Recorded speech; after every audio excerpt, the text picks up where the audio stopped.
नमस्कार दोस्तों, हमारे चैनल में आपका एक बार फिर से स्वागत है। और आज की इस वीडियो में हम बात करने वाले हैं एमसीबी के टाइप के बारे में कि एमसीबी कितने प्रकार की होती है और हमारे घर में हमें कितने एम्पेयर की एमसीबी लगानी चाहिए। तो दोस्तों, यदि आपको भी इसके बारे में जानकारी नहीं है तो आप इस वीडियो को शुरू से लेकर लास्ट तक जरूर देखें। तो चलिए दोस्तों, वीडियो को शुरू करते हैं। दोस्तों, एमसीबी की यदि पूरी फॉर्म मैं यहाँ पर आपको बताऊँ तो एमसीबी की फुल फॉर्म होती है मैनेजर सर्किट ब्रेकर।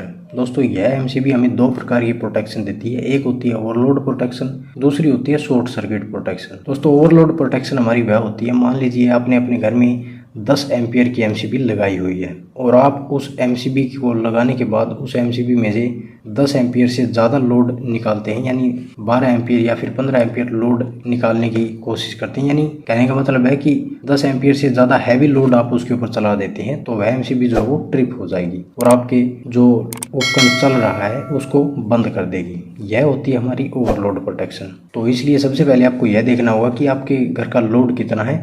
यदि आपके घर का लोड 9 एम्पियर है तो आपको 10 एम्पियर की एमसीबी लगानी होगी। ठीक है दोस्तों, इसके बाद में है हमारी short circuit protection. Short circuit हमारा वह होता है दोस्तों, मान लीजिए हमारे घर में कोई ख़राब टीवी है और हमने एमसीबी लगाई हुई है और वो ख़राब टीवी हम चलाने की कोशिश करते हैं। तो जैसे ही हम प्लग अपने पावर स्विच के अंदर डालेंगे या फिर जैसे ही हम स्विच ऑन करेंगे तो वह शॉर्ट सर्किट होने के कारण हमारी एमसीबी जो है वो ट्रिप हो जाएगी और हमारे आगे के उपकरण को ख़राब होने से बचा लेगी और वायरिंग भी ख़राब होने से बचा लेगी। या फिर मान लीजिए आप अपने घर में एमसीबी लगाई हुई है और बाई चांस आपने फेज और न्यूट्रल दोनों वायर आपस में अटैच कर दिए तो ऐसी कंडीशन में भी हमारी एमसीबी जो है वो ट्रिप हो जाएगी। तो यह होती है हमारी शॉर्ट सर्किट प्रोटेक्शन। तो यह प्रोटेक्शन भी हमारी एमसीबी देती है। तो इसलिए सबसे पहले दोस्तों आपको यह देखना है कि आपके घर का लोड कितना है, उस हिसाब से एमसीबी को आपको चुनना होगा। अभी दोस्तों हम बात करते हैं कि एमसीबी कितने प्रकार की होती है। दोस्तों, एमसीबी हमारी 5 प्रकार की होती है। B type MCB, C type MCB, D type MCB,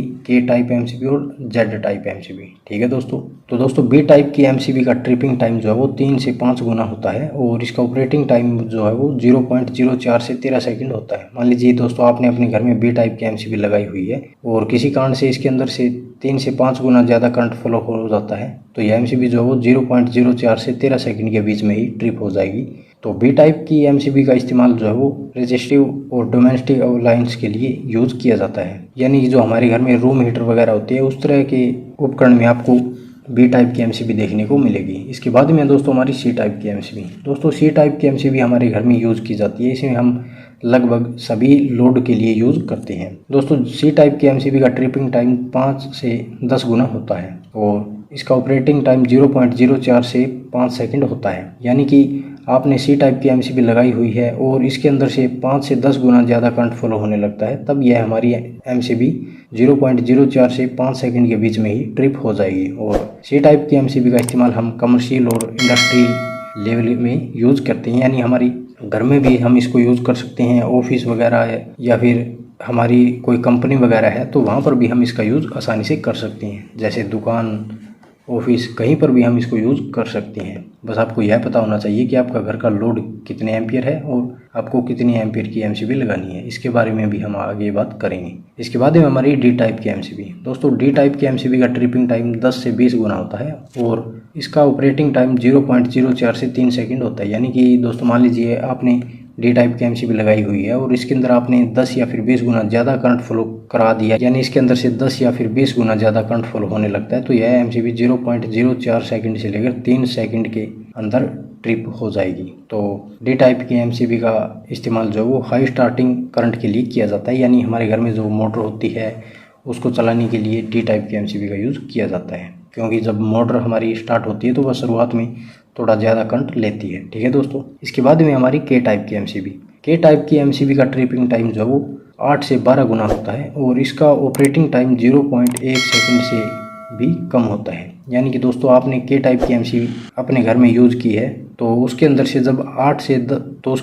8 से 12 गुना ज़्यादा करंट फ्लो होगा तो वह 1 सेकंड से भी कम समय में ट्रिप हो जाएगी। इस तरह की एमसीबी का इस्तेमाल battery charger, X ray machine, welding machine जैसे अप्लायंस में यूज़ किया जाता है। इसके बाद में दोस्तों हमारी जेड टाइप एमसीबी। दोस्तों, जेड टाइप एमसीबी का ट्रिपिंग टाइम जो है वो 2 से 3 गुना होता है और इसके ऑपरेटिंग टाइम की यदि हम बात करें तो इसका ऑपरेटिंग टाइम 0.1 सेकंड से भी कम होता है। यानी कि मान लीजिए आपने अपने घर में जेड टाइप की एमसीबी लगाई हुई है और इसके ऊपर 2 या 3 गुना ज़्यादा करंट फ्लो होने लगता है, तो यह एमसीबी 1 सेकंड से भी कम समय में ट्रिप हो जाएगी।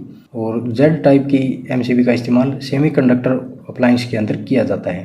तो ये थी दोस्तों हमारी 5 टाइप की एमसीबी। अभी दोस्तों हम बात करेंगे कि हमारे घर में कौन सी टाइप की एमसीबी हमें लगानी चाहिए। दोस्तों हमने आपको सभी टाइप की एमसीबी के बारे में जानकारी दे दी है। तो दोस्तों यदि बात करें कि हमारे घर में हमें कौन सी एमसीबी लगानी चाहिए, तो दोस्तों हमारे घर में नॉर्मल सी टाइप की एमसीबी लगती है। आप अपने मोटर के लिए भी सी टाइप की एमसीबी यूज़ कर सकते हैं, वाटर पंप के लिए भी, वाटर हीटर के लिए भी, रूम हीटर के लिए भी, किसी भी अप्लायंस के लिए आप आसानी से सी टाइप की एमसीबी को यूज़ कर सकते हैं। लेकिन आपको यह पता होना चाहिए कि आपका करंट कितना है और उसके लिए आपको कितने एम्पीयर की एमसीबी लगानी होती है। जब भी दोस्तों आप कोई भी लोड लगाएंगे, मान लीजिए आपने कोई मोटर खरीदी है और आप उसके ऊपर एमसीबी लगाने के बारे में सोच रहे हैं, तो उस मोटर के ऊपर डिटेल के अंदर, यानी जो उसके ऊपर स्पेसिफिकेशन का जो चार्ट होता है उसके अंदर लिखा हुआ मिलेगा कि ये मोटर इतने एम्पीयर करंट लेती है, इतने वाट लाइट लेती है और इतनी फेज की है। तो वह सारी डिटेल उसके ऊपर दी जाती है। अभी मान लीजिए दोस्तों आप अपने घर का वाटर पंप इसके ऊपर चलाने के बारे में सोच रहे हैं, जो कि हमारा नॉर्मल वाटर पंप 0.5 एचपी का होता है, यानी हाफ एचपी का होता है। तो हाफ एचपी का वाटर पंप हमारा 2 से 2.5 एम्पीयर के करीब करंट लेता है।